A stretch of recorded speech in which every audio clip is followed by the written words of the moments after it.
Hola, hola, vamos a hacer el repaso de nuestra lección de hoy, de cuarto de secundaria, los intereses económicos, sociales, políticos y culturales de las oligarquías regionales en la formación de los nuevos estados en América Latina. ¿Qué es una oligarquía? Básicamente es un grupo de personas que tienen un control, ¿no? Y las cuales son de clases privilegiadas, ¿ok? En línea general lo que podemos encontrar como oligarquía. Continuamos. ¿Qué está sucediendo en el contexto? Que todos estos libertadores que nosotros hemos estado estudiando, Francisco Miranda, Simón Rodríguez, Simón Bolívar, Belgrano, entre otros, San Martín, tenían el deseo de hacer una sola nación, o sea, que todo el territorio liberado sea una sola nación, ¿ok? América Latina. Pero quienes se opusieron a esto fueron Buenos Aires, Caracas, Bogotá y Lima, ¿ok? No estaban de acuerdo en que se formara una sola ciudad, o sea, no una sola ciudad, sino un solo país que se llamara Latinoamérica. Ellos no estaban de acuerdo con eso, ¿ok? En Buenos Aires se había conformado, dice, una clase de terratenientes, en las cuales, por ejemplo, tenían muchas personas rápidamente se hicieron ricas gracias a que encontraron grandes cantidades de cabezas de ganado sin dueños, ¿no? Y también porque después de 1750 habían llegado españoles que eran contrabandistas también, que habían llegado a esa parte. Continuando, tenemos, por ejemplo, Inglaterra tenía sus dos grandes aliados, dice, en ese lugar, que eran los ganaderos y los comerciantes. Entonces, luego vemos en la figura de nuestro tema, que sale, ya aparece José de San Martín en Perú y tiene dificultades para vencer a los españoles en las escarpadas montañas del Alto Perú, que no los puede vencer fácilmente. Por eso, ¿qué es lo que él hace? Envía al comandante Antonio Gutiérrez de la Fuente a Buenos Aires, vía Santiago, para pedir ayuda, para que les puedan apoyar. ¿Por qué? ¿Por qué a Buenos Aires? Porque Buenos Aires era el único que podía ayudar. Dice que todas las regiones del sur le aplaudían a San Martín, bravo, eran patriotas, dice, bravo, daban hombres, pero no tenían dinero, y sin dinero no podían ejecutar su plan libertario. Entonces la clave estaba en Buenos Aires. ¿Por qué en Buenos Aires? Porque Buenos Aires, al estar, dice, sin las amenazas de los ejércitos españoles cercanos, tenía una gran comercialización de productos, tanto en importaciones como en exportaciones de su puerto, y tenía ingresos también de ese puerto, el puerto de Buenos Aires. Por lo cual era el único lugar, dice, que podía proporcionar minerario, vestuario y armamento para colaborar, dice, a los demás. Pero luego, dice, se volvieron hostiles para poder colaborar a ellos, ¿no?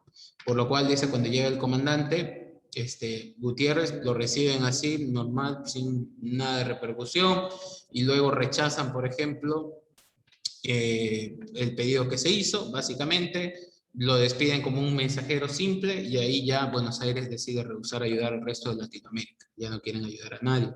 Por otra parte, en la sociedad peruana, ¿qué estaba ocurriendo el contexto en ese entonces? Era que cuando había llegado José de San Martín, liberta el Perú, dice, sin disparar ni un solo fusil. Pero, ¿qué sucedía ahí? Que las clases, por ejemplo, de la oligarquía no pretendían cambiar nada, las clases altas de Lima no pretendían cambiar nada. Y aparte era la única ciudad donde no se había conformado una junta patria. Entonces dice esto, como protectora del Perú, dice, como protector del Perú, San Martín se encontró, dice, sin fuerzas militares suficientes para enfrentar a los poderosos ejércitos españoles, porque ahí está el virreinato del Perú.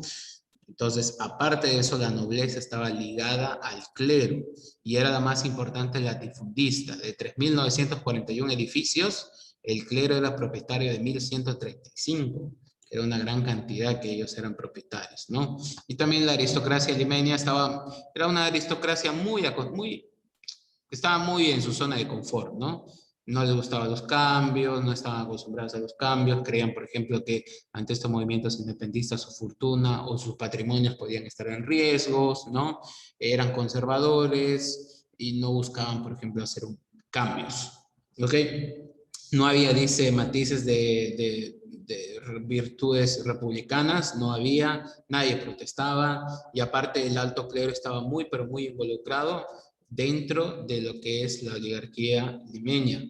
Por tanto, esto no permitía que el bajo clero pudiera colaborar en el movimiento independentista, como había pasado, por ejemplo, en México o el Alto Perú, donde varios sacerdotes se enfrentaron o lideraron las luchas contra la opresión española, ¿no? Entonces dice, los intereses de la oligarquía de Lima, dice todo esto se pudo advertir en la campaña de Belgrano, en Vilcapugio, donde dice los terratenientes se rehusaron a apoyarlos por el temor de la intervención de masas indígenas en la independencia. Nuevamente, perder terrenos, perder patrimonio o intereses propios, ¿no? Y ahora, llegando a esta parte final, Guayaquil y el separatismo, ya cuando se siente boicoteado, San Martín se va a Ecuador en busca de ayuda, ¿ya? Y en el camino él envía, ¿no? Una división para combatir junto a Sucre a manera de apoyo con Andrés Santa Cruz, ahí, y ganan las batallas de Río Bamba y de Pichincha, especialmente de Pichincha es clave para lo que es la independencia del Ecuador. Y en su deseo, dice Bolívar, en ese deseo que él tenía de crear la Gran Colombia, quería incorporar Guayaquil a Colombia. Y dice que San Martín, influido por los intereses peruanos de la costa, se oponía a esta anexión, decía que no, y Bolívar tenía una concepción, un concepto diferente de nación a lo que él tenía, ¿no? ¿Okay? Y ahí ya tenían discrepancias entre ambos. Luego dice, el puerto y ciudad de Guayaquil era el centro, dice, de un mundo de comerciantes, exportadores e importadores que traficaban con el producto del trabajo esclavo y servil, quiere decir, con todo lo que producían los esclavos, ellos traficaban y comerciaban. Sus intereses estaban vinculados con Perú y con el comercio internacional. Se distinguía, dice, como Valparaíso, Buenos Aires, por una particular dependencia del extranjero. Las clases adineradas de Guayaquil se mostraban abiertamente en contra de Bolívar y su incorporación a la Gran Colombia.